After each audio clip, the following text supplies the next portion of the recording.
A Werewolf Shifter Romance, written by Amelia Hart. Chapter 1.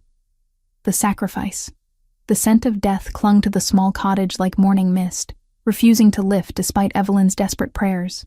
She knelt beside her little brother's bed, pressing a damp cloth to his burning forehead, as another violent shiver racked his small frame. Timothy's breathing came in shallow gasps, his 8-year-old body far too still beneath the threadbare blankets. "The fever's getting worse," she whispered to their mother, Lady Catherine Renworth, who stood in the doorway wringing her hands. At 49, Catherine still possessed traces of the beauty that had once caught their father's eye, but grief and worry had carved deep lines around her brown eyes, the same warm shade that Evelyn had inherited. "How long has it been since he last opened his eyes?"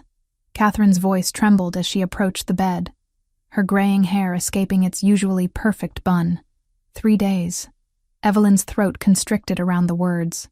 3 days since Timothy had last smiled at her, since he'd asked for one of her silly stories about brave knights and magical kingdoms. 3 days of watching the mysterious fever consume him piece by piece. The healer from their village had declared it hopeless 2 nights ago. "Moon fever," old Henrik had pronounced with grim certainty. "Strikes the young ones sometimes. Those with wolf blood who haven't come into their gifts yet. Nothing earthly can cure it once it takes hold." Evelyn smoothed Timothy's damp brown curls away from his pale face. He looked so much like their father, would have grown to be just as handsome and strong if the fever didn't claim him first. The thought sent fresh tears streaming down her cheeks.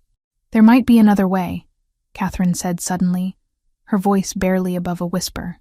Evelyn looked up sharply. "What do you mean?" Her mother sank into the chair beside the bed, aging 10 years in that single moment. "The royal antidote. They say the Alpha King's treasury holds remedies for ailments that normal healers cannot touch. Magical cures collected from across the realm." "The Alpha King?" Evelyn's blood chilled. Everyone in the kingdom knew of Magnus Valdrek, the blind ruler who had united the fractured territories through sheer force of will despite his affliction. Stories spoke of his ruthless efficiency, his cold demeanor, the way grown warriors trembled in his presence. "Mother, what are you suggesting?" Catherine reached across the bed to grasp Evelyn's hand, her fingers ice cold despite the warmth of the room.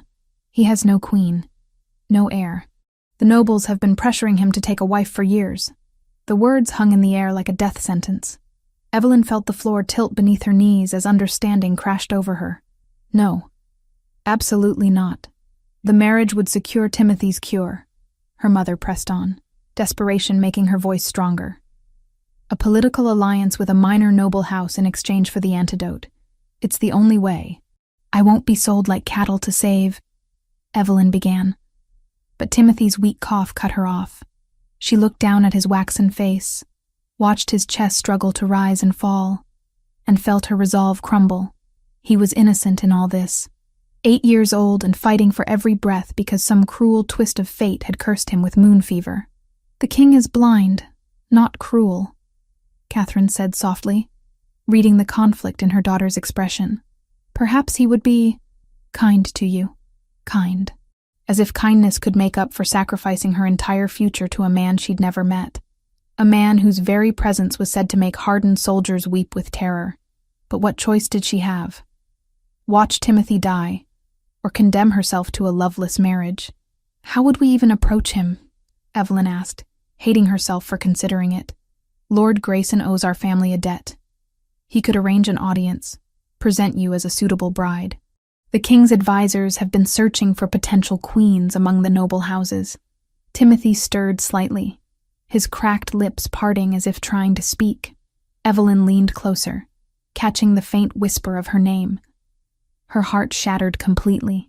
"I'll do it," she said, the words tearing from her throat like pieces of her soul.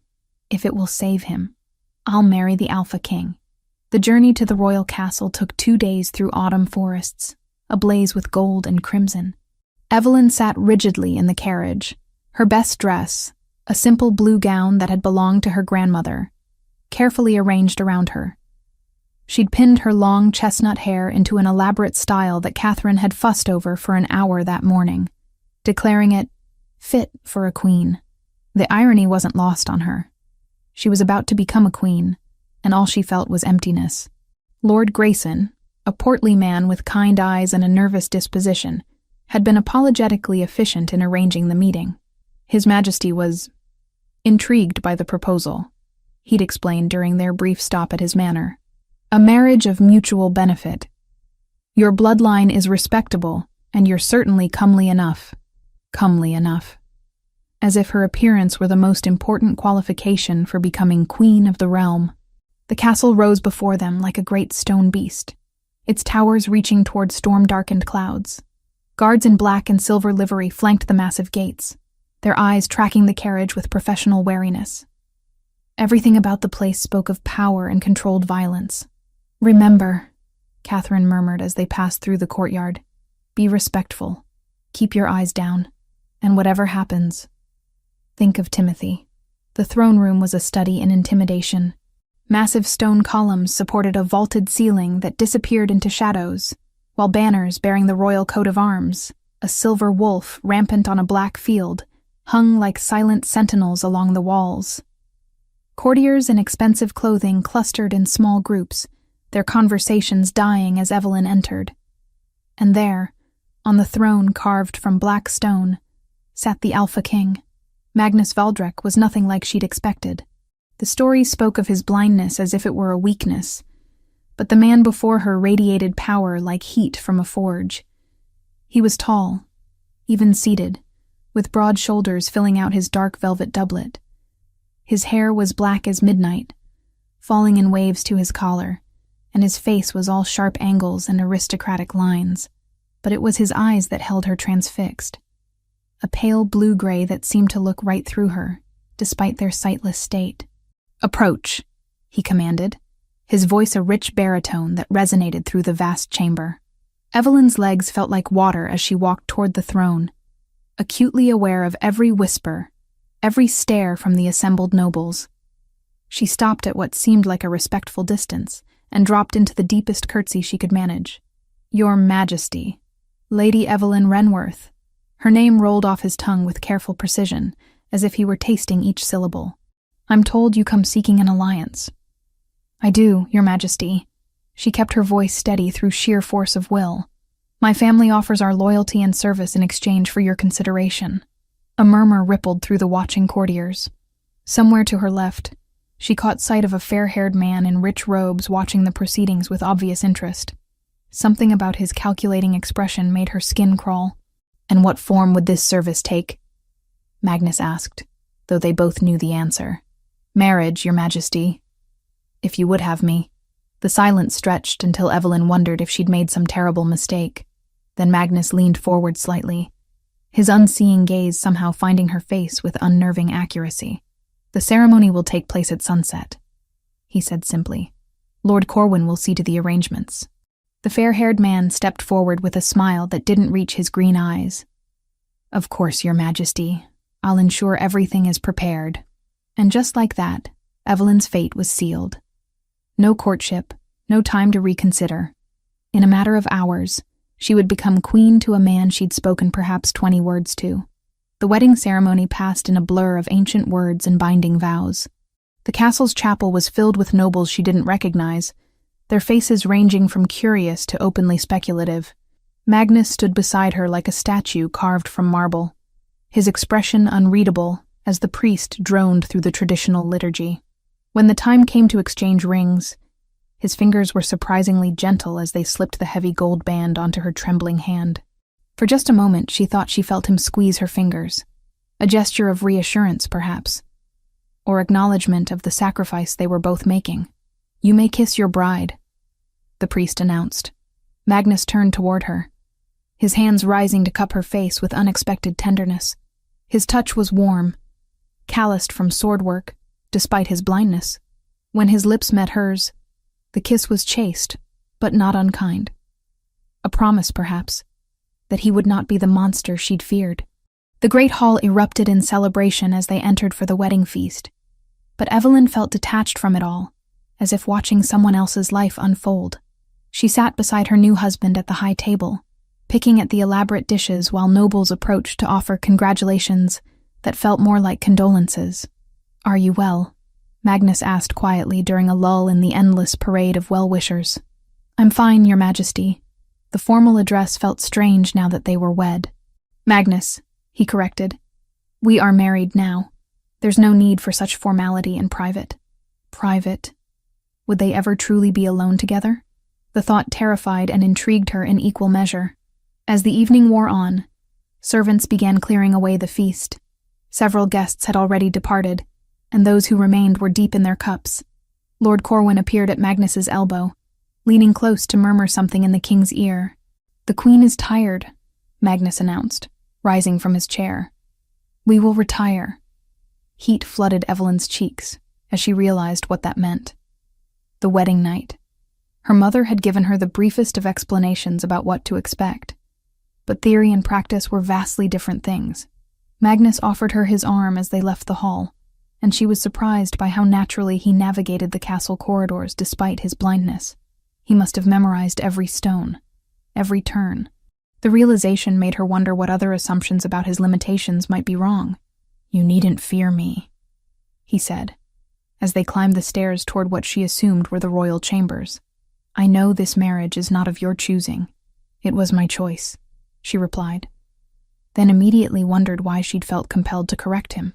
He paused on the landing, turning slightly toward her. Was it? Or was it necessity disguised as choice? The question hung between them, too close to the truth for comfort. Before she could formulate an answer, a servant appeared with news that made her heart leap. "Your Majesty, a messenger has arrived from Millbrook.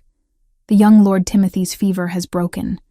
The royal antidote arrived just in time." Relief flooded through Evelyn so powerfully that her knees nearly buckled. Timothy was safe. Whatever else happened, her sacrifice had served its purpose. But as they continued toward the royal chambers, she couldn't shake the feeling that this was only the beginning. The servants' whispered conversations echoed in her mind. Fragments about the king's condition. Hushed speculation about how much longer he might live. One phrase in particular stuck with her as Magnus led her into their new shared world. "The king's shadow deepens with every full moon." She didn't know exactly what it meant, but the weight in the servants' whispers was unmistakable.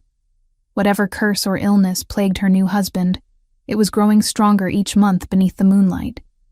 And as queen, she would be there to witness whatever darkness was yet to come. Chapter 2. Shadows and Secrets.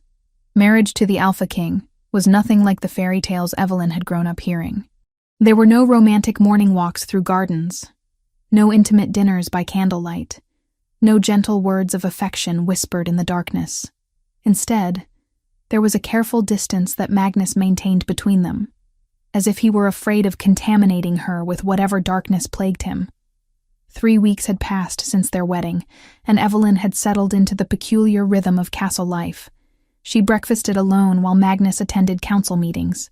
She spent her afternoons in the solar with the other noble ladies, learning the intricate politics of court, while embroidering cushions she would never use.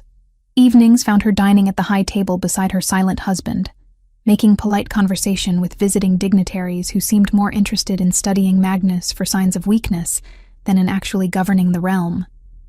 It was during these evening meals that she first began to notice the episodes.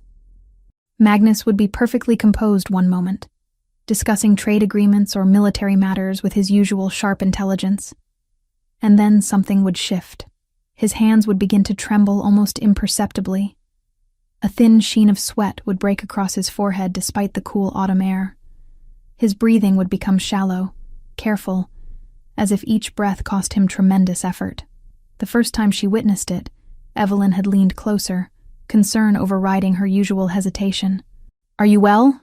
His jaw had tightened, and for a moment she'd seen something vulnerable flicker across his features before the mask of royal composure slammed back into place. "I'm fine." But he clearly wasn't fine. The episodes were becoming more frequent, more severe. Sometimes they lasted mere minutes. Other times they stretched on for what felt like hours. And through it all, Lord Corwin Darkwater, Magnus's beta and closest advisor, hovered nearby like a devoted shadow. "His Majesty requires his medicine," Corwin would announce during the worst attacks, producing a small vial of dark liquid that Magnus would drink without question. The potion seemed to help, The trembling would subside, his breathing would steady, but it also left him strangely lethargic, as if the cure were sapping his strength along with alleviating his symptoms. What illness does the king suffer from? Evelyn had asked the castle's head healer, Master Aldrich, during one of her visits to the infirmary, where she'd taken to helping tend minor injuries among the servants. The elderly man had glanced around nervously before lowering his voice. "The curse, your majesty. The same dark magic that stole his sight continues to plague him. Lord Corwin has been most dedicated in managing his majesty's treatment. Curse." The word sent ice through Evelyn's veins. Everyone knew the story. How Magnus had lost his sight 3 years ago when a witch's curse had struck him down during a diplomatic mission gone wrong. But she'd assumed that was the extent of it. A cruel twist of fate that had robbed him of his vision, but left him otherwise whole. Apparently, she'd been mistaken. "Is there no cure?" she'd pressed.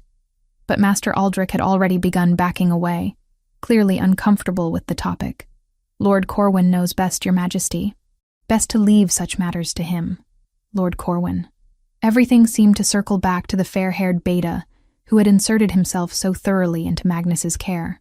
Evelyn had initially been grateful for his attention to her husband's needs, but lately, something about his constant presence had begun to unsettle her.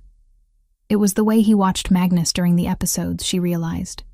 Not with concern or sympathy, but with a calculating interest that made her skin crawl, as if he were studying the effects of the illness, rather than genuinely caring about alleviating them. "You're troubled," Magnus observed one evening, as they walked slowly through the castle's upper corridors. It had become their routine, a brief constitutional before retiring to their separate chambers. Magnus claimed the walking helped clear his head after long days of governance, and Evelyn had taken to guiding him past tapestries and suits of armor, describing the artwork he could no longer see. "The autumn light is beautiful this time of day," she said instead of answering his observation. "Golden and warm, turning everything it touches to amber. There's a portrait of your grandfather just ahead. He has your eyes, though his are blue where yours are gray." Magnus's steps slowed. "My eyes were blue once. Before. The admission hung between them like a bridge she wasn't sure she was brave enough to cross. The curse changed them? Among other things."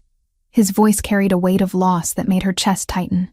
"Tell me, what color are yours? I never thought to ask." "Brown. Nothing special." His free hand rose suddenly, fingers brushing against her cheek with startling gentleness. "May I?" Evelyn's breath caught as she nodded, then remembered he couldn't see the gesture. "Yes." His touch was feather light as he traced the contours of her face, the sweep of her cheekbones, the line of her jaw, the curve of her lips. His fingertips were warm and slightly calloused, and she found herself leaning into the contact despite herself. "Beautiful," he murmured, so quietly she almost missed the word. "I can feel your warmth, smell the jasmine oil you wear in your hair, but I'll never see the color of your eyes or the way sunlight turns your hair to copper." The raw pain in his voice made tears prick behind her eyes. Without thinking, she covered his hand with hers, pressing his palm fully against her cheek. "I'm sorry for what was taken from you." For a moment, they stood frozen in that intimate tableau, her hand over his fingers mapping the geography of her face. She could feel his pulse thrumming beneath her touch, steady and strong despite the weakness that periodically claimed him. Then footsteps echoed in the corridor behind them, and Magnus jerked his hand away as if burned. "Your Majesty," Corwin's smooth voice cut through the moment like a blade. "I've been looking for you. It's time for your evening medication." Magnus straightened, the vulnerable man disappearing behind his royal facade. Of course. But as Corwin approached with his ever-present vial of dark liquid, Evelyn caught something in the beta's expression that made her stomach clench. Satisfaction. As if he'd planned the interruption, orchestrated it to remind them both of Magnus's dependence on his treatments. "Perhaps we should continue this tomorrow," Magnus said, accepting the vial from Corwin's hands. "The medicine makes me drowsy." Evelyn nodded, but her mind was racing as she made her way back to her chambers. The timing of Corwin's arrival, the knowing look in his green eyes, the way Magnus's episodes seemed to worsen whenever the beta wasn't immediately available with his treatments. It all felt wrong somehow. That night, Sleep eluded her completely. She paced her chambers until the fire burned low, replaying every interaction she'd witnessed between Magnus and his supposedly devoted Beta. The more she thought about it, the more convinced she became that something was terribly amiss. Near midnight, she heard it. Magnus's voice from the adjoining royal chamber, rough with pain and barely controlled panic. "Corwin, please. I need—" Evelyn pressed her ear to the connecting door, her heart hammering as she listened to her husband's distress. Heavy footsteps crossed the room. Corwin, responding to the king's call. "Of course, Your Majesty, but the dose will need to be stronger this time. The curse is progressing. Whatever it takes," Magnus gasped. "Just make it stop." There was a long moment of silence. Then Magnus's breathing gradually steadied. But instead of leaving, Corwin lingered, and Evelyn had to strain to catch his words. "Sleep well, Your Majesty. Tomorrow we'll discuss increasing the frequency of treatments. We can't have these episodes interfering with your duties." "No," Magnus agreed weakly. "The kingdom needs me strong." "Indeed it does." Something in Corwin's tone made Evelyn's blood freeze. "Sleep now. I'll be here to ensure you're not disturbed." As Corwin's footsteps retreated, Evelyn sank to the floor beside the door, her mind reeling. The casual way he'd mentioned increasing the treatments, the almost proprietary note in his voice when he'd spoken of Magnus's needs. It all pointed to a level of control that went far beyond normal medical care. And then there were his final words, heavy with implication. "I'll be here to ensure you're not disturbed. Not protected. Not cared for. Disturbed." As if Magnus were some kind of experiment that required careful monitoring, rather than a king deserving of genuine healing. Dawn was breaking over the castle walls when understanding finally crystallized in Evelyn's mind. She didn't know how yet, and she couldn't prove it, but every instinct she possessed was screaming the same terrible truth. Corwin wasn't trying to cure Magnus. He was slowly, methodically, killing him. Chapter 3. The Investigation. The castle's ancient library had become Evelyn's sanctuary in the weeks following her wedding. Hidden away in the highest tower, surrounded by dusty tomes and forgotten histories, she could think clearly without Corwin's calculating green eyes tracking her every movement. Today, however, her purpose was far from leisurely reading. "Curses of the Northern Kingdoms," she murmured, tracing her finger down the spine of a leather-bound volume. Magical afflictions and their remedies. The books were old, some of their pages crumbling at the edges, but they contained knowledge that might save her husband's life, if she was right about Corwin's treachery. The morning sun streamed through the library's tall windows, casting dancing patterns across the wooden tables where Evelyn had spread her research. She'd been here since dawn, poring over every reference to blindness-inducing curses she could find, and the picture emerging was troubling. According to the texts, true magical curses were remarkably consistent in their effects. They struck swiftly and completely, leaving their victims with permanent but stable disabilities. A curse that caused blindness wouldn't continue to worsen over time. It would simply render the victim sightless and then remain dormant. But Magnus's condition was anything but stable. The episodes were becoming more frequent, more severe. His hands shook with increasing regularity, and she'd noticed him struggling to maintain his balance during their evening walks. Whatever was affecting him was progressive, not static, which meant it might not be a curse at all. Researching your husband's affliction? Evelyn spun around to find Master Aldrich standing in the doorway, his weathered face creased with what might have been sympathy. The old healer moved slowly into the library, his gnarled hands clasped behind his back. "I'm trying to understand what happened to him," she admitted. "The histories don't seem to match what I'm observing." Aldrich nodded slowly, glancing around to ensure they were alone before approaching her table. "You're an intelligent woman, Your Majesty.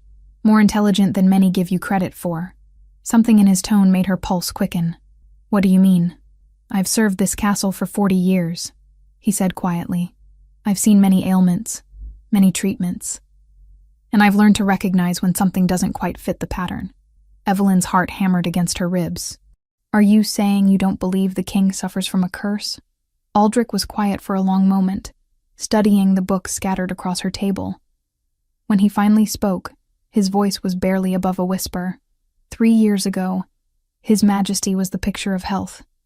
Strong as an ox, eyes like a hawk, reflexes that could put men half his age to shame. Then he returned from that diplomatic mission changed. The curse? So we were told. Aldrich's fingers drummed nervously against the table's edge. But curses don't typically require daily treatment, Your Majesty.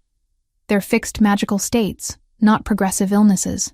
The confirmation of her own suspicions sent a chill down Evelyn's spine. Then what do you think is wrong with him? I think, Aldrich said carefully, that you should be very cautious about who you trust with your questions. Before she could press him further, footsteps echoed in the stairwell leading to the library. Aldrich straightened immediately, his expression shifting to neutral professionalism as Corwin appeared in the doorway. Your Majesty, the beta said with his usual practiced smile. I've been looking for you. His Majesty was asking after your whereabouts. I was just doing some reading, Evelyn replied, fighting to keep her voice steady. Master Aldrich was helping me locate some texts on the kingdom's history. Corwin's gaze swept over the books on her table, lingering for just a moment too long on the titles about magical afflictions. How thoughtful of you to take such interest in your new home's heritage. I'm sure His Majesty will be pleased by your dedication. There was something in the way he said it. Pleasant on the surface, but with an undercurrent that made her skin crawl. As if he knew exactly what she'd been researching, and found it amusing rather than concerning. I should return to him, Evelyn said, beginning to gather the books. He shouldn't be kept waiting. Allow me to escort you, Corwin offered, stepping aside to let her pass. The castle can be confusing for newcomers. Evelyn had no choice but to accept, though every instinct screamed at her to refuse. As they descended the winding stairs, she was acutely aware of Corwin's presence behind her. Too close, too attentive, like a predator herding its prey. You know, he said conversationally, His Majesty is fortunate to have found such a caring wife. Your concern for his well-being is truly touching. Any wife would be concerned about her husband's health. Indeed. Though I hope you understand that his condition requires very specific care. The treatments I've developed over the years are quite delicate. Any interference could prove dangerous. The warning was clear despite its polite delivery. Evelyn kept her expression neutral, but her mind was racing. Corwin wasn't just suspicious of her questions. He was actively warning her away from investigating further, which only convinced her more thoroughly that she was on the right track. They found Magnus in his study, seated behind the massive oak desk that had belonged to his father and grandfather before him. Stacks of documents covered its surface, and he was running his fingers over the pages with practiced efficiency, reading the raised seal impressions and dictating responses to a scribe. Evelyn, he said, his face brightening as she entered. The transformation was remarkable, the careful mask of royal composure melting away to reveal something warmer, more genuine. I was hoping you might join me for lunch. I'd be honored, she replied, and was surprised to realize she meant it. Somewhere in the week since their marriage, she'd begun to genuinely care for this complex man who bore such heavy burdens with quiet dignity. Excellent. Corwin, that will be all for now. The dismissal was polite but firm, and Evelyn caught a flicker of something, annoyance, frustration, crossed the beta's features before he bowed and withdrew. You've been avoiding me, Magnus observed once they were alone. Evelyn felt heat rise in her cheeks. I didn't want to intrude on your duties. My duties don't extend to meals. He rose from behind the desk, moving with that careful precision she'd come to recognize. Besides, I find myself curious about you. We've been married nearly a month, and I know almost nothing about the woman who agreed to bind her life to mine. He approached slowly, and Evelyn found herself holding her breath as he drew near. This close, she could see the fine lines around his eyes, the way his dark hair curled slightly at his temples. Despite everything, the political marriage, his illness, the mystery surrounding his condition, he was undeniably handsome. What would you like to know? She asked. Everything. His hand rose to cup her cheek, thumb brushing across her skin with heartbreaking gentleness. Your favorite flowers, the sound of your laugh, what makes you happy, what makes you sad, the intimacy of the touch, the raw honesty in his voice made her chest tight with emotion. Magnus, I know this isn't the marriage you dreamed of, he continued. A blind king. More burden than blessing. but I find myself hoping that perhaps, in time, we might find some measure of happiness together. You're not a burden, she whispered, covering his hand with hers. You're stronger than anyone I've ever known. Something shifted in his expression. Surprise, perhaps, or gratitude. His thumb traced the line of her lower lip, and for a moment she thought he might kiss her. The air between them crackled with possibility, with the potential for something real to grow from their arranged beginning. Then his hand stiffened, and a now familiar tremor ran through his fingers. His face went pale, and she could see the struggle as he fought against whatever was attacking his system. Magnus, what can I do? Corwin, he gasped. I need my medicine. But Corwin was nowhere to be found, and Magnus was growing worse by the second. Sweat beaded on his forehead, and his breathing became labored.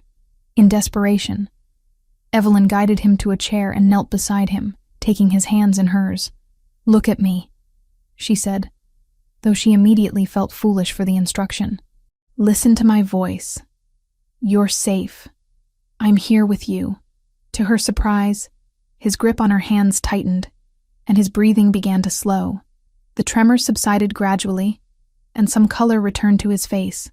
When the episode finally passed, he stared in her direction with something approaching wonder. How did you do that? I don't know, she admitted. I just wanted to help. The episodes usually last much longer without the medicine. His voice carried a note of confusion, as if her presence had somehow altered the very nature of his affliction. You have a remarkable effect on me, my queen. The endearment, spoken so softly and with such genuine warmth, made her heart skip. But even as she savored the moment, her mind was cataloging what had just occurred. Magnus's condition had improved with her touch, her presence, which meant either her proximity had some kind of healing effect, or his illness wasn't as uncontrollable as Corwin claimed. Your Majesty! Corwin's voice rang out as he burst into the study, a familiar vial in his hand. I came as soon as I heard. Oh, he stopped short, taking in Magnus's relatively composed state. You seem to have recovered. Yes, Magnus said slowly. The episode passed more quickly than usual. Corwin's gaze shifted to Evelyn, still kneeling beside the king's chair, and she saw calculation flicker in his green eyes. How fortunate. Though you should still take your medication, just to be safe. That won't be necessary, Magnus replied, and Evelyn caught the slight tightening around Corwin's mouth. I feel much better. As you wish, Your Majesty. But as Corwin turned to leave, Evelyn heard him mutter under his breath, Interesting. The single word sent ice through her veins. She was becoming a variable in whatever game Corwin was playing, and that made her dangerous to his plans, which meant she was running out of time to uncover the truth. That evening, she found herself back in the library. But this time her research took a different direction. Instead of magical curses, she searched for information about poisons, specifically, substances that could cause progressive neurological damage while maintaining the appearance of mystical affliction. What she found made her blood run cold. Tears of the Banshee. She read aloud from a tome on exotic toxins. A rare poison extracted from the nightshade family causes progressive blindness, tremors, and eventual paralysis. Effects can be mistaken for curse work due to the gradual onset and mysterious nature of symptoms, particularly effective when administered in small, regular doses over extended periods. Her hands shook as she turned the page, reading about antidotes and treatments. The poison was virtually undetectable once it had bonded with the victim's system, and reversal required immediate cessation of exposure combined with specific herbal remedies. But first, she would need proof of what Corwin was doing to her husband, and she would need to find it before the next full moon, when the servants whispered that Magnus's episodes always reached their worst. She had less than a week to save the man she was beginning to love. Chapter 4. The Truth and the Threat. The Opportunity. Evelyn had been waiting for came 3 days before the full moon, when Corwin departed the castle on what he claimed was urgent business in the eastern provinces. She waited until well past midnight before slipping from her chambers, her heart hammering as she made her way through the darkened corridors toward the Beta's private apartments. The castle felt different at night. Ancient stones seemed to whisper secrets, and shadows danced with menacing life in the flickering torchlight. Every creak of the floorboards beneath her bare feet sounded thunderous in the oppressive silence. But she pressed on, driven by desperate determination. Corwin's chambers were located in the tower adjacent to the royal wing, a position that spoke of his elevated status within the court hierarchy. The heavy oak door was locked, but Evelyn had come prepared. During her weeks in the castle, she'd befriended several of the kitchen maids, and one had taught her the art of picking simple locks with hairpins. Her hands trembled as she worked the mechanism, sweat beading on her forehead despite the cool night air. After what felt like an eternity, she heard the satisfying click of the lock disengaging. Corwin's sitting room was spartanly furnished but undeniably rich. Tapestries from the southern kingdoms adorned the walls, and a collection of expensive books lined mahogany shelves. Everything was meticulously organized, from the perfectly aligned writing instruments on his desk to the precisely folded clothing visible through his open wardrobe. It was the desk that drew her attention first. Stacks of correspondence sat in neat piles, each tied with different colored ribbons that suggested some kind of filing system. Evelyn rifled through them carefully, searching for anything that might confirm her suspicions about Magnus's treatment. Most of the letters dealt with routine castle business, supply orders, diplomatic correspondence, reports from various lords throughout the kingdom. But hidden beneath a pile of trade agreements, she found something that made her blood freeze.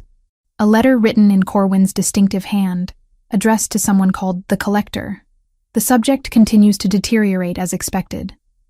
Vision loss remains complete, and neurological symptoms are progressing on schedule. Estimate 6 months remaining before total incapacitation. The new queen presents an unexpected variable. Her presence seems to provide some stabilization. May need to accelerate timeline if interference continues.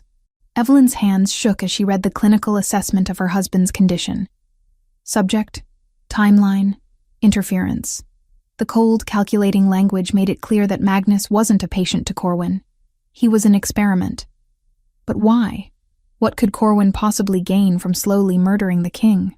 The answer came as she continued searching, finding a hidden compartment behind one of the desk drawers. Inside lay a small collection of items that told a horrifying story. Detailed maps of the kingdom with strategic locations marked, correspondence with several minor lords expressing concerns about Magnus's fitness to rule, and most damning of all, a marriage contract between Corwin Darkwater and the surviving royal widow. The implications hit her like a physical blow. Corwin wasn't just killing Magnus. He was planning to marry his widow and rule through her. A perfectly orchestrated coup that would appear completely legitimate to the outside world.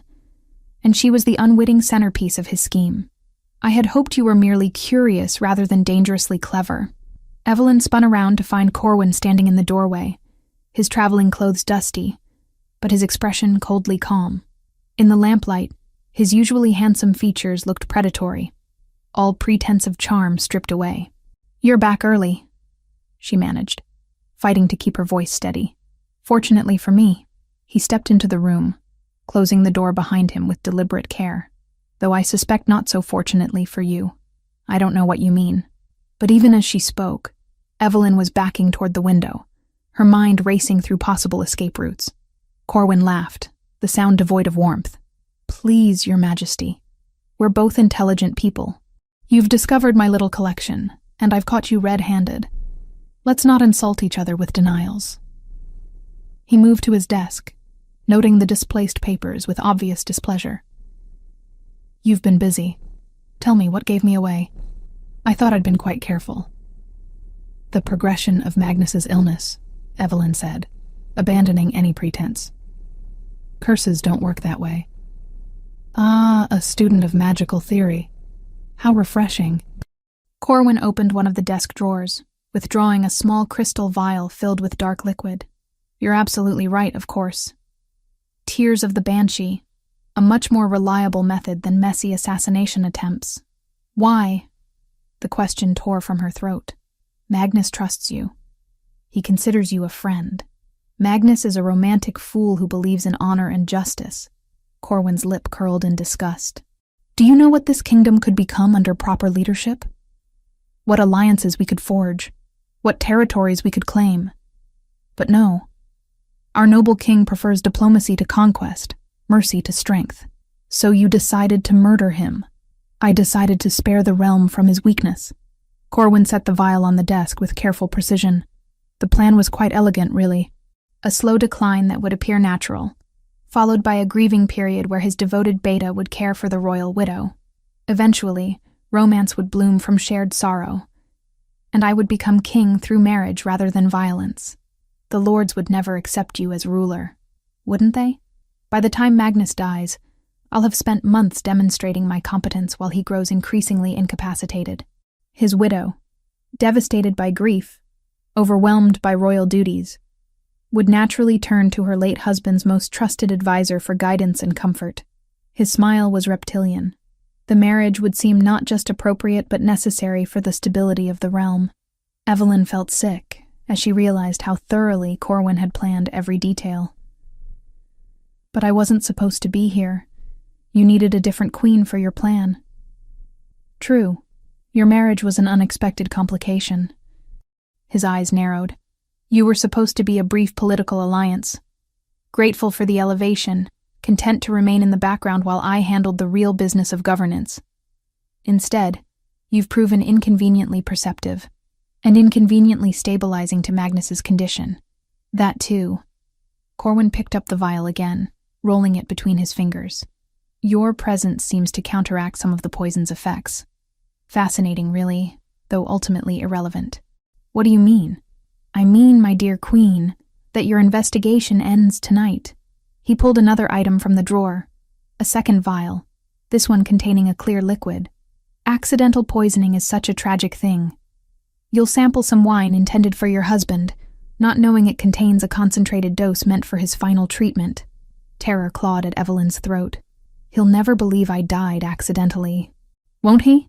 His beloved wife, killed by his own medicine because she was trying to help him during one of his episodes?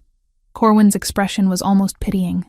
The guilt alone will probably kill him faster than the poison. A counter-proposal. I'm listening. You will say nothing about what you've discovered tonight. You will continue to play the devoted wife while Magnus completes his decline. And in exchange, your family will remain safe. Your brother, your mother, everyone you hold dear. And if I refuse? Corwin's smile returned, cold and sharp as a blade.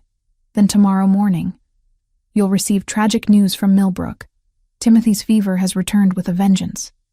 Your mother has taken ill as well. Such a pity that the royal antidote seems to have lost its potency. The threat hit her like a physical blow. Images flashed through her mind. Timothy's pale face burning with fever. Her mother collapsed beside his bed. Both of them suffering while she remained trapped and helpless in the castle. You already have people watching them, she realized. I have people watching everyone who matters to me, Your Majesty. The question is, do you value your husband's life more than your family's? It was an impossible choice, and they both knew it. Evelyn closed her eyes, feeling the walls of Corwin's trap closing around her. If she exposed him, her family would die. If she remained silent, Magnus would continue his slow descent toward death, and she would eventually become Corwin's unwilling bride. You need more time to consider, Corwin observed with false sympathy. I understand. It's a weighty decision, but don't take too long. Magnus's condition is becoming quite severe. I'd estimate he has perhaps 2 more weeks before the final stages begin. 2 weeks. 14 days to find some way out of this nightmare. Some solution that would save both her husband and her family. I'll keep your secret, she said finally, the words tasting like ash. For now. Wise choice. Corwin returned both vials to the drawer, his manner once again that of the helpful, concerned beta. I'm sure we'll find a way to work together for the good of the realm. As Evelyn made her way back to her chambers through the dark corridors, she felt like she was drowning. Every option seemed to lead to death and destruction. Every choice demanded an unbearable sacrifice. But as she slipped back into her rooms, one thought burned bright in her mind. Corwin had made a crucial mistake. He'd revealed not just his methods, but his timeline. 2 weeks meant she had time to plan, time to find some weakness in his seemingly perfect scheme. And perhaps most importantly, he'd confirmed something she'd suspected but hadn't dared hope. Her presence was actually helping Magnus fight the poison's effects, which meant she wasn't helpless after all. She just had to figure out how to use that knowledge before time ran out for everyone she loved. Chapter 5. Under Chantage. The next few days passed in a haze of carefully orchestrated normalcy that felt like walking through a waking nightmare. Evelyn moved through her daily routines, breakfasting with the noble ladies, attending court functions, sharing evening meals with Magnus, all while Corwin's threats hung over her like a blade suspended by the thinnest thread. The worst part was watching Magnus deteriorate before her eyes while being powerless to help him. True to Corwin's prediction, his condition had worsened dramatically since their confrontation. The episodes came more frequently now, leaving him pale and shaking, increasingly dependent on the medicine that was slowly killing him. "I'm concerned about His Majesty," Lady Beatrice murmured during one of their afternoon embroidery sessions. The elderly woman had served the royal family for decades and had always been forthright in her observations. "He seems so much frailer than when you first arrived." Evelyn's needle slipped, pricking her finger and sending a droplet of blood onto the white silk she'd been stitching. "The healers say his condition naturally fluctuates." Perhaps. But Beatrice's sharp eyes suggested she wasn't entirely convinced. "Though I must say, Lord Corwin has been most attentive in his care. Such dedication to his king's well-being." The words made Evelyn's stomach churn. If only Lady Beatrice knew the truth about Corwin's dedication. That evening brought fresh torment in the form of a letter from Millbrook. Evelyn's hands trembled as she broke the familiar seal, dreading what news it might contain. To her relief, the message was innocuous. Her mother writing about the changing season, Timothy's recovery progressing well, the usual domestic concerns of country life. But tucked inside the folded parchment was a second, smaller note, written in a different hand. "Such a charming family. Young Timothy particularly enjoys his daily walks by the river. Alone. It would be such a pity if he were to slip on the wet stones during one of his adventures. Children can be so careless around water." There was no signature, but Evelyn didn't need one. The message was clear. Corwin's reach extended far beyond the castle walls, and her family remained at his mercy. "Bad news from home?" Magnus asked, looking up from the correspondence he'd been dictating to his secretary. "Not at all," Evelyn managed, crumpling the threatening note in her palm. "Timothy continues to improve. Mother sends her regards." Magnus smiled, and the genuine warmth in his expression made her chest ache. "I'm glad. Your brother seems to be a remarkable young man, surviving such a severe illness at his age. If only he knew that Timothy's survival might now depend on her silence about another kind of illness entirely." The secretary finished transcribing Magnus's final letter and departed, leaving them alone in the study. It had become their custom to spend these quiet evening hours together, and despite everything, Evelyn found herself treasuring these moments. Away from the prying eyes of the court, Magnus allowed his careful composure to relax, revealing glimpses of the man he might have been under different circumstances. "Come here," he said softly, extending his hand toward her. Evelyn approached slowly, still marveling at how he always seemed to know exactly where she was despite his blindness. When she was close enough, he caught her hand and drew her down to sit on the arm of his chair. "You've been distant lately," he observed, his thumb tracing gentle circles across her knuckles. "Have I done something to displease you?" The question nearly broke her heart. Here was a man slowly dying by poison, worried that he had somehow failed to be a good husband to the woman who was being forced to watch it happen. "You could never displease me," she whispered, and was startled to realize how much she meant it. Somewhere in the week since their wedding, her feelings had evolved far beyond dutiful obligation. She was genuinely, desperately in love with this complex, honorable man, which made her forced silence even more unbearable. "I worry about you," Magnus continued, his other hand rising to cup her cheek. "You carry such sadness in your voice lately. If there's anything troubling you, anything at all, I want to help." Evelyn leaned into his touch, fighting back tears. "I just hate seeing you suffer. The episodes have been so much worse recently." "I know." His expression grew troubled. "Corwin says it's the natural progression of the curse, that we should expect the symptoms to intensify before they stabilize. But I confess, There are times when I wonder if I'll lose my mind before my sight returns. Her heart clenched at the hope in his voice, the belief that his vision might eventually be restored. What if it never comes back? Would that change how you feel about us? Never. His response was immediate and fierce. Sight is just one sense among many. I can hear the music in your voice, feel the gentleness in your touch, smell the jasmine you wear in your hair. I can map the geography of your face with my fingertips and know that you're more beautiful than any woman I've ever seen. His thumb brushed across her lower lip, sending heat spiraling through her chest. Besides, I'm beginning to suspect that some things are more clearly seen with the heart than with the eyes. The tenderness in his voice, the way he touched her as if she were something precious and fragile, made her breath catch.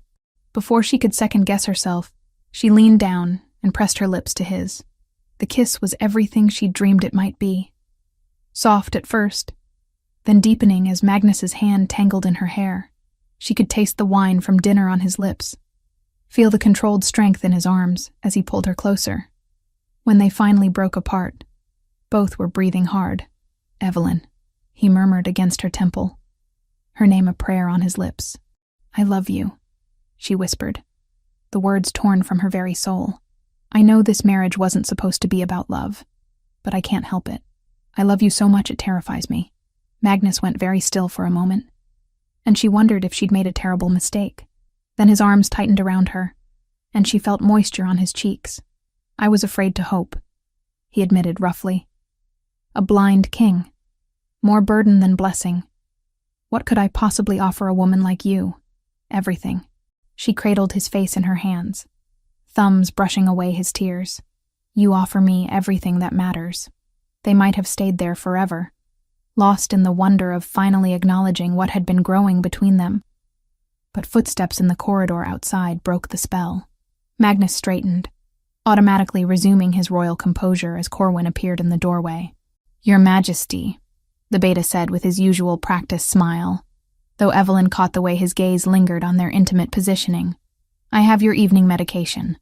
"Actually, I'm feeling quite well tonight," Magnus replied, his arm still around Evelyn's waist. "Perhaps we can skip the dose." Something flickered in Corwin's expression. Irritation, quickly masked. "Your Majesty, I must insist. The treatment schedule is quite specific. Missing doses could cause a severe setback in your recovery." "Of course." Magnus's voice carried resignation, but Evelyn could feel the tension in his body. "I wouldn't want to undo all your hard work." As Magnus accepted the familiar dark vial and drank its contents, Evelyn watched Corwin's face carefully. The satisfaction there was subtle but unmistakable, the expression of a man watching his plan unfold exactly as intended. "There," Corwin said cheerfully. "That should help you rest more comfortably tonight. Though I suspect the medication may be stronger than usual, the apothecary mentioned adjusting the formula. Stronger." Evelyn's blood turned to ice as she realized what that meant. Corwin was accelerating his timeline, increasing the poison doses to speed Magnus toward his final decline. "I think I'll retire early then," Magnus said, already showing signs of the lethargy that followed his treatments. "Evelyn, will you help me to our chambers?" "Of course." As they made their slow way up the stairs, Magnus leaning more heavily on her arm than usual, Evelyn's mind raced. Corwin had been clear about his expectations. She was to remain silent while Magnus died, then accept the beta's marriage proposal for the good of the kingdom. But what he hadn't counted on was the depth of her feelings for her husband. She wasn't going to stand by and watch the man she loved waste away, no matter what threats hung over her family. By the time they reached the royal chambers, Magnus was struggling to keep his eyes open. Evelyn helped him to bed, her heart breaking as she watched him fight against the drugged stupor. "Stay with me," he mumbled, catching her hand as she started to withdraw. "Please.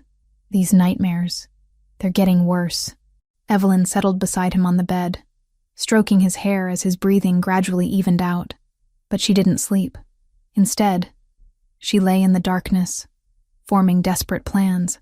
She needed an antidote to the tears of the banshee. She needed proof of Corwin's treachery, and she needed to find some way to protect her family while she worked to save her husband. It seemed impossible. But as she listened to Magnus's labored breathing and felt the fever building in his skin, she knew she had no choice. Love demanded that she try, even if the attempt destroyed them both. The next morning brought another message from Millbrook. This one far more urgent than the previous evening's veiled threats. Timothy had suffered a relapse. Not of the moon fever, but of something new and mysterious that had left him bedridden and burning with fever. The local healer is baffled, her mother wrote. It came on so suddenly, and nothing seems to help. I fear we may lose him after all. Evelyn read the letter 3 times, her hands shaking with rage and terror. Corwin had made good on his threat, striking at her family to ensure her continued compliance. More bad news? Corwin himself appeared at her elbow, his tone solicitous but his eyes cold with calculation. Timothy has taken ill again, she said, fighting to keep her voice level. How terrible. I do hope it's nothing serious. But his expression suggested he knew exactly how serious it was. Perhaps you should consider visiting him, if His Majesty can spare you. The offer hung between them like poisoned honey. They both knew she couldn't leave, not with Magnus deteriorating so rapidly. And that was exactly what Corwin had planned. I think I'll stay, she said carefully. My husband needs me here. How devoted of you. His smile was sharp as a blade. Though I do worry about young Timothy. Children can decline so quickly from mysterious ailments. The threat was clear. Comply completely, or watch her brother die slowly and painfully, while she remained trapped and helpless. But as Evelyn watched Corwin walk away, confident in his control over the situation, she made a silent vow. He had underestimated her once again, assumed that threats to her family would render her completely powerless. He was about to learn how wrong he was. That night, as Magnus slept deeply under the influence of his increased medication, Evelyn began to put her desperate plan into motion. She had perhaps a week before the poison reached its final fatal stages. It would have to be enough. Chapter 6. Battle of the Wolves. The antidote had taken Evelyn 3 precious days to prepare. Stolen hours in the castle's abandoned alchemical laboratory, while Magnus slept under increasingly heavy sedation. The ancient text she'd found described a complex mixture of silver leaf, moonwort, and purified spring water that could neutralize the tears of the banshee, but only if administered before the poison reached its final stages. She prayed she wasn't too late. Magnus had grown frighteningly weak in recent days. The tremors were constant now, and he rarely stayed conscious for more than a few hours at a time. When he did wake, his words were often confused, rambling speeches about enemies in the shadows and plots against the crown that Corwin dismissed as fevered delusions. If only he knew how close to the truth those delusions really were. His Majesty is asking for you, Corwin announced, appearing in the doorway of the solar where Evelyn had been pretending to embroider. Though I'm afraid he's quite disoriented. The curse seems to be affecting his mind now as well as his body. Evelyn set down her needlework with hands that trembled only slightly. I'll go to him immediately. I should warn you, Corwin continued, falling into step beside her as they made their way toward the royal chambers. His condition may be disturbing. Perhaps it would be better if you waited until he's more lucid. My place is at my husband's side, she replied firmly. Disturbing or not, she caught the flash of irritation in Corwin's expression, before he smoothed it away. Of course, Your Majesty. How devoted you are. They found Magnus in bed, his skin gray and clammy with fever sweat. His dark hair clung to his forehead, and his breathing was shallow and labored. But his eyes, those pale blue-gray eyes that had captured her heart, tracked toward her voice when she spoke. I'm here, she said softly, taking his hand in hers. I'm right here. Evelyn? His voice was barely a whisper. They're coming for us. In the shadows. They're planning. Shh. She smoothed his hair back from his face, noting how his skin burned with unnatural heat. You're safe. I'm here with you. The wine, he mumbled, his grip on her hand surprisingly strong. Don't drink the wine. Promise me. Promise you won't. Evelyn's blood chilled. Even in his fevered state, Magnus was trying to warn her about something. Did he suspect? Had some part of him realized what was being done to him? I promise, she whispered. I won't drink anything I shouldn't. Good. His eyes drifted closed. So tired, but I can't sleep. The dreams, they show me such terrible things. Corwin stepped forward with his familiar vial of dark liquid. His Majesty needs his medication. It will help him rest. No. The word came out sharper than Evelyn intended. Let him sleep naturally. He seems calmer now. I'm afraid that's not possible. His condition requires precise timing for the treatments. Corwin's tone was pleasant but implacable. We can't risk allowing the symptoms to spike again. Magnus stirred at the sound of their voices, his hand tightening on Evelyn's. Don't let them, he whispered. The poison. In everything. Corwin's expression hardened. You see? The fever makes him paranoid, delusional. He needs the medicine to clear his mind.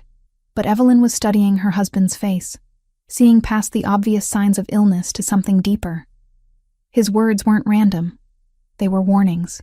Somehow, despite the drugs clouding his thoughts, Magnus knew, perhaps not the full extent of Corwin's betrayal, but enough to understand that he was being slowly murdered.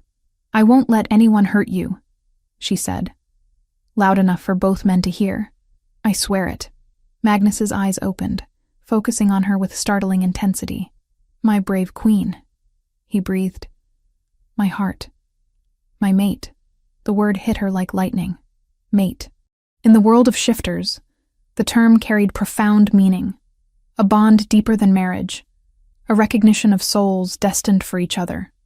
And somehow, despite his human upbringing, Magnus had found the right word for what they'd become. Yes, she whispered, tears streaming down her face. Your mate, and I will protect you. How touching, Corwin said dryly. But sentiment won't cure His Majesty's condition. Now, if you'll excuse me, I need to administer his treatment. He approached the bed with the poisoned vial, and Evelyn knew she was out of time. The antidote hidden in her dress pocket wouldn't work if Magnus received another massive dose of toxin. She had to act now, regardless of the consequences. Don't come any closer, she said, rising to stand between Corwin and the bed. Your Majesty, you're overwrought. Perhaps you should... I know what you've been doing. The words hung in the air like a death sentence. I know about the tears of the banshee. I know about your plans to marry me after Magnus dies. I know everything. Corwin went very still, his pleasant mask finally slipping completely. I see. And what exactly do you plan to do with this knowledge? Expose you. Heal him. Make sure you never hurt anyone again. I'm afraid that's not going to happen. Corwin set the vial on the bedside table and turned to face her fully. You see, I've already sent word to my associates in Millbrook. Poor young Timothy's condition has taken a severe turn for the worse. Without immediate intervention, he'll be dead within the hour. Evelyn's heart stopped. You're lying. Am I?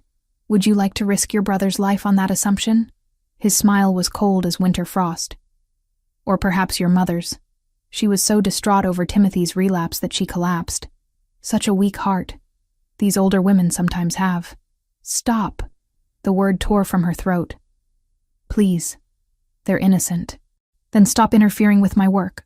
He picked up the vial again, moving toward Magnus. Accept that your husband is dying, and focus on preparing yourself for widowhood. But as Corwin reached for Magnus, something extraordinary happened. Despite his weakened state, despite the poison coursing through his system, the Alpha King began to shift. Evelyn had heard that Magnus was a powerful shapeshifter before his blindness, but she'd never seen him transform. Now she watched in awe as his human form blurred and reformed, bones reshaping, muscles expanding, until a massive black wolf lay on the bed where the man had been. Even poisoned and fevered, Magnus in his wolf form was magnificent. His coat was midnight black except for silver markings around his eyes, and despite his blindness, his head turned unerringly toward Corwin's scent. Impossible, Corwin breathed. The poison should have made shifting impossible, but Evelyn understood. Love had given Magnus the strength to transform. Desperation had given him the will, and the wolf knew, with instincts deeper than human reason, that his mate was in danger. You want to fight a wolf, Evelyn said, her own body beginning to tingle with the familiar sensation of approaching change. Then face two of them. Her own shift was less dramatic than Magnus's, but no less powerful. Her wolf form was smaller, sleeker, with a coat of rich chestnut brown that matched her human hair. But she was quick and fierce, and she had been preparing for this moment her entire life without knowing it. Corwin's eyes widened in shock as he found himself facing two wolves instead of a sick man and a helpless woman. This is impossible. You're supposed to be weak Omegas, not— He never finished the sentence. Magnus lunged first, his powerful jaws snapping at Corwin's throat. The beta stumbled backward, his own shift beginning as survival instincts kicked in. Corwin's wolf form was gray and lean, built for cunning rather than brute strength. Under normal circumstances, he might have been a formidable opponent. But these weren't normal circumstances. He was facing an alpha king fighting for his mate's life and his own survival, guided by an Omega female who had been using their mental bond to serve as his eyes. The battle was fierce, but brief. Corwin was skilled, but he was also alone, and the poison that should have weakened Magnus seemed to have no effect on his wolf form. Working together, Magnus and Evelyn cornered the treacherous beta against the chamber wall. When Magnus's jaws closed around Corwin's throat, the gray wolf went limp with a gurgling whine. It was over. As they shifted back to human form, Magnus collapsed immediately, the effort of transformation and combat draining what little strength he had left. Evelyn caught him as he fell, cradling his head in her lap as his breathing grew more labored. "The antidote," she whispered, fumbling in her dress pocket for the vial she'd prepared. "Magnus, you need to drink this. Please." His eyes fluttered open, focusing on her with immense effort. "What is it?" "Your salvation." She held the vial to his lips. "Trust me." Magnus drank the bitter liquid without question, his faith in her absolute despite everything. Then his eyes closed again, and his breathing steadied for the first time in weeks. Evelyn held him close, watching his face for signs of improvement. The antidote would take time to work, but she could already see some of the gray pallor leaving his skin. "Is he?" a voice asked from the doorway. Evelyn looked up to find Master Aldrich standing there, his face pale with shock as he took in the scene. Corwin's lifeless body, Magnus unconscious but breathing steadily, and the Queen cradling her husband with tears streaming down her face. "He'll live," she said with fierce certainty. "We both will." "And the beta?" "Got what he deserved." Evelyn's voice was hard as steel. "He was poisoning the king, slowly murdering him with tears of the banshee while planning to take the throne through marriage." Aldrich's expression shifted from shock to grim understanding. "I suspected something was amiss, but I never imagined— Dear gods, your majesty, I should have spoken sooner. It's over now." She looked down at Magnus, whose breathing was growing stronger by the minute. "And we're going to make sure nothing like this ever happens again." As the dawnlight crept through the chamber windows, Evelyn felt something she hadn't experienced in months. Hope. The immediate threat was ended, the truth was revealed, and her mate was beginning to heal. But she knew their trials weren't over yet. Magnus would need time to recover fully, and there would be questions about Corwin's death and the conspiracy he'd orchestrated. Most importantly, she needed to send word to Millbrook immediately to ensure her family's safety and expose whatever network of associates Corwin had been working with. For now, though, she was content to hold her husband close and feel his heartbeat growing stronger beneath her touch. They had faced the darkness together and emerged victorious. And soon, if the moon goddess willed it, Magnus might even be able to see her face when he told her he loved her. Chapter 7. Renewal and Recovery. 3 days after the confrontation with Corwin, Magnus opened his eyes to shadows and light, the first time in 3 years that his world wasn't shrouded in complete darkness. "Evelyn," he whispered, his voice stronger than it had been in weeks. "I can see shapes, movement." She was beside him instantly, her heart racing with hope and disbelief. "What do you see?" "Light streaming through the window. The outline of the bed hangings." His hand found her face with trembling fingers. "And something bright and warm that must be you." Tears spilled down her cheeks as she leaned into his touch. Master Aldrich had warned her that the antidote might restore some of Magnus's vision, but she hadn't dared hope for so much improvement so quickly. The poison's effects were truly reversing. Over the next week, Magnus's recovery progressed with remarkable speed. Each day brought clearer sight, stronger limbs, and more lucid thoughts. The tremors that had plagued him for months disappeared entirely, and his natural alpha strength began to reassert itself. But it was the emotional healing that touched Evelyn's heart most deeply. "Tell me about the battle," Magnus said one evening as they sat together in the garden, watching the sunset paint the sky in brilliant oranges and purples. His vision was still somewhat blurred, but he could make out colors and shapes now, enough to appreciate the beauty he'd been denied for so long. "We fought together," Evelyn said simply, "as mates should. I remember feeling your presence in my mind during the shift. Your wolf was guiding mine, helping me navigate without sight." He turned toward her, his blue-gray eyes focusing with increasing accuracy. "How is such a bond possible?" "I don't know." She took his hand, marveling at how steady his fingers were now. "But from the moment I first saw you, something inside me recognized you. Even when I thought this marriage was purely political, my heart knew better." Magnus raised their joined hands to his lips, pressing a gentle kiss to her knuckles. "My brave, brilliant queen. You saved my life in more ways than one." The investigation into Corwin's conspiracy had revealed the full scope of his treachery.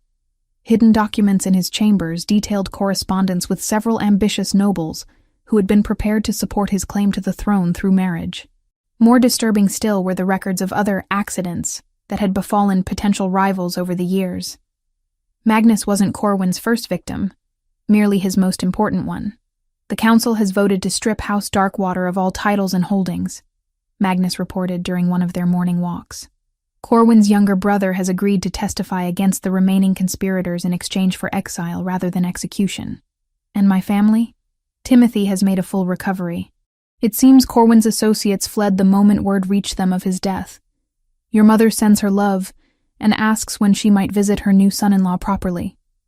Evelyn smiled, imagining her mother's reaction to learning that her daughter had not only married for love, but had fought wolves to save her husband. Catherine Renworth would be insufferably proud. But it was the personal revelations that mattered most to both of them. "I need to tell you something," Magnus said one afternoon as they stood on the battlements overlooking the kingdom. His vision had improved enough that he could make out the distant mountains, though details were still fuzzy. "About why I could shift during the battle, despite the poison. You found the strength because I was in danger. More than that." He turned to face her fully, his expression serious. "I've been able to sense you since our wedding night. Your emotions, your location, even your dreams sometimes. I thought it was wishful thinking, the desperate imaginings of a dying man.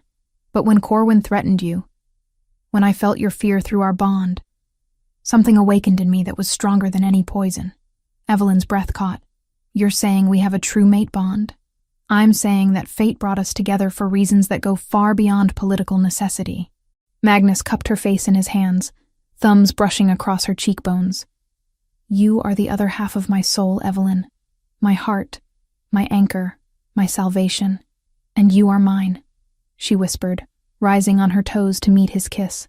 This time, when their lips met, there was no hesitation, no careful restraint. Magnus kissed her with the fervor of a man who had nearly lost everything and found it again, and Evelyn responded with equal passion, pouring all her love and relief into the contact. When they finally broke apart, both breathing hard, Magnus rested his forehead against hers. "Marry me again," he said softly. "What?" "Our first wedding was a political arrangement. This time I want to marry you for love, before the moon goddess and all our people. I want everyone to know that you chose me, as I choose you, with our whole hearts." Evelyn's eyes filled with tears. "Yes, yes, absolutely yes." The ceremony took place 3 weeks later, under the full moon in the castle's great courtyard. Unlike their first wedding, this celebration was joyous, filled with genuine well-wishers who had come to love their brave queen and witness their king's remarkable recovery. Timothy had arrived from Millbrook the day before, his 8-year-old face bright with excitement as he was fitted for his role as ring-bearer. Lady Catherine wept happy tears as she helped Evelyn prepare, marveling at how love had transformed her daughter from a frightened girl into a radiant woman. "You look like a queen," Catherine said, as she adjusted Evelyn's new silk gown, this one chosen for beauty, rather than political expediency. "I feel like one," Evelyn replied, and meant it. The scared young woman who had agreed to marry a stranger to save her brother seemed like a different person entirely. The ceremony itself was everything their first wedding had not been. Intimate despite the crowd, joyful despite the solemn vows, and absolutely genuine in every word spoken. When the priest pronounced them husband and wife, in the bonds of true love, Magnus lifted Evelyn's veil with hands that trembled not with poison, but with emotion. "Hello, my beautiful wife," he said softly, his vision now clear enough to see her face in perfect detail for the first time. "Hello, my beloved husband," she replied, and kissed him as the crowd erupted in cheers. The celebration continued long into the night, but eventually, Magnus and Evelyn slipped away from the festivities to walk alone in the moonlit gardens. The same path where they had first begun to fall in love now served as witness to their complete devotion. "Do you regret any of it?" Magnus asked, as they paused beside the fountain where he had first touched her face. "The arranged marriage, the danger, the uncertainty? Never." Evelyn's response was immediate and fierce. "Every moment of pain led us to this happiness. Every trial made us stronger together. Even if you could go back and choose differently?" She considered the question seriously, thinking of all the paths her life might have taken. She could have refused the marriage, let Timothy die, remained safe in her small village existence. She could have accepted Corwin's threats, stayed silent, watched Magnus die rather than risk her family. But none of those choices would have led her here, to this moment, to this man who saw her as his equal and his salvation. "I would make the same choice every time," she said finally, "because it led me to you." Magnus pulled her close, holding her against his chest, where she could hear his strong, steady heartbeat, so different from the irregular rhythm she had feared losing forever. "My heart belongs to you," he murmured against her hair, "for this life and whatever comes after, and mine to you," she replied. "Always and forever." Above them, the full moon shone down with silver light, blessing their union and illuminating the future that stretched ahead. Uncertain in its details, but absolutely secure in its foundation of love, trust, and unshakable devotion. They had been forged in fire and emerged as pure gold, stronger for their trials, and ready for whatever challenges might come. Together, they would rule with wisdom and compassion, building a kingdom worthy of the love that had saved them both. And in a few months' time, when Evelyn discovered she was carrying the heir they had both hoped for, their joy would be complete. But for now, it was enough to stand in the moonlight, holding each other close, and know that they had found their happily ever after despite all odds. The abandoned bride had become a beloved queen, the blind king had recovered his sight and his strength, and love had conquered every obstacle placed in their path. Chapter 8. The Legacy. 5 years had transformed the kingdom of Valdrek in ways that still amazed those who remembered the dark days of Corwin's conspiracy. Where once fear and suspicion had ruled the corridors of power, now laughter echoed through the castle halls, and genuine warmth characterized the relationships between the royal family and their subjects. Queen Evelyn stood on the highest balcony of the castle, watching her 4-year-old twins race through the gardens below, under the watchful eye of their Uncle Timothy, now 13, and serving as a page in the royal guard.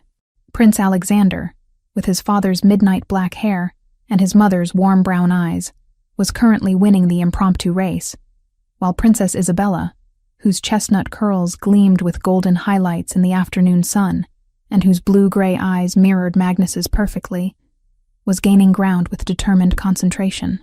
"They're getting faster every day," Magnus observed, joining his wife at the balcony railing. At 37, he had grown even more handsome with age, his recovered sight having restored the confident bearing that made him such a formidable king. The silver that now touched his temples only added to his distinguished appearance, and the laugh lines around his eyes spoke of years filled with genuine happiness. "Isabella nearly shifted during yesterday's lesson," Evelyn replied, accepting his embrace as he wrapped his arms around her waist from behind. "Master Aldrich says it's remarkably early for such young shifters to show signs of transformation. They have powerful bloodlines on both sides, and they're being raised in an environment of love and acceptance, rather than fear and suppression." Magnus pressed a kiss to her temple, they'll be stronger for it. Indeed, the changes in the kingdom extended far beyond the royal family. Magnus's recovery and the exposure of Corwin's treachery had ushered in an era of reform that had strengthened the realm immeasurably. The rigid hierarchies that had once kept the nobility suspicious of each other had been replaced with a more collaborative approach to governance, one that valued competence and integrity over bloodline politics. "Your Majesty," a voice interrupted their quiet moment. "The afternoon council session is prepared to convene." Evelyn turned to see Sir Marcus, the new head of the royal guard, a young knight who had distinguished himself during the purge of Corwin's remaining allies. Unlike his predecessor, Sir Marcus served out of genuine loyalty rather than self-interest, and his reports were always honest rather than calculated. "Thank you, Marcus. We'll be down shortly." Magnus's easy familiarity with the guard spoke to another of the changes in the castle's atmosphere. While respect for the crown remained absolute, the paranoid distance that had characterized Corwin's influence had been replaced by genuine camaraderie. As they made their way to the council chamber, Evelyn reflected on how much their relationship had evolved. The political marriage that had begun as a desperate bargain had blossomed into a partnership that strengthened both of them. Magnus valued her insights on domestic policy, while she had learned to navigate the complex web of international diplomacy under his patient guidance. The council session that afternoon dealt with the usual mixture of administrative matters and strategic planning. Trade negotiations with the southern kingdoms were proceeding favorably. The harvest reports indicated another year of prosperity, and the military reforms instituted after Corwin's downfall had resulted in a more loyal and effective fighting force. "The Millbrook Academy proposal?" Magnus inquired, referring to Evelyn's latest initiative. "Construction begins next month," she reported with satisfaction. "Timothy has volunteered to help oversee the project during his summer break from his studies. He wants to ensure the library is properly equipped." The academy was one of Evelyn's proudest achievements, a school designed to educate young shifters regardless of their social status, focusing on both traditional learning and the proper development of their supernatural abilities. It would be staffed by reformed healers and scholars who had been recruited from across the kingdom, creating opportunities for advancement based on merit rather than birth. "Lady Catherine's health?" inquired Lord Pemberton, the elderly treasurer who had served the crown faithfully for decades and had become one of their most trusted advisors. "Much improved, thank you for asking." Evelyn smiled warmly. At 54, her mother had adapted to royal life with surprising grace, serving as an unofficial ambassador to the merchant classes and helping bridge the gap between the nobility and common folk. She's actually been corresponding with several other kingdoms about establishing similar academies. Apparently, our educational reforms are gaining attention abroad. After the council session concluded, Magnus and Evelyn returned to their private chambers to prepare for the evening's entertainment, a celebration of the 5th anniversary of Magnus's recovery. What had begun as a quiet family observance had evolved into an annual festival that brought together people from across the kingdom to celebrate not just the king's health, but the prosperity and peace that had followed. "Do you think they understand how close we came to losing everything?" Evelyn asked as she fastened the sapphire necklace that had been Magnus's latest gift to her. "Some do. Others are too young to remember the fear." Magnus adjusted his formal doublet, the deep blue fabric bringing out his eyes perfectly. "But perhaps that's for the best. Let them grow up believing that kingdoms are supposed to be places of justice and opportunity. And love," she asked, moving to stand before him. "Especially love." He cupped her face gently, the gesture now as familiar as breathing, but no less meaningful than it had been 5 years ago. "Speaking of which, Magnus, I have a confession to make." His expression grew serious, though his eyes sparkled with mischief. "I've been keeping a secret from you." Evelyn's heart skipped, though she knew from their bond that nothing was seriously wrong. "What kind of secret?" "The kind that involves Master Aldrich. Several discreet inquiries to neighboring kingdoms, and a great deal of planning."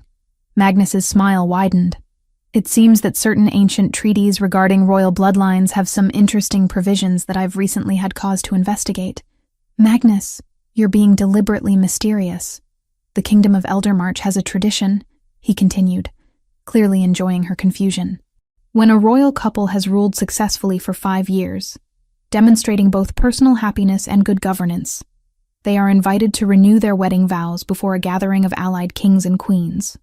Evelyn's eyes widened. You want us to have a third wedding ceremony?